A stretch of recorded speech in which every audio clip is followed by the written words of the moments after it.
मृत्युलोकी एक नगर त्याचे नाव पंढरपूर.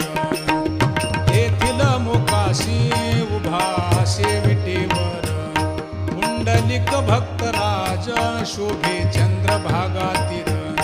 बोलती साधू संत जीवा वाटे हुरहुर.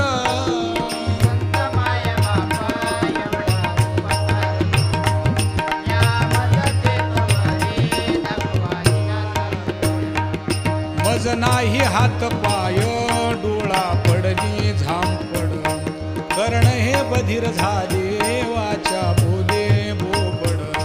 नाक मुख गळू लागले लाळ आणि शेंबूड. स्वाना परिगती झाली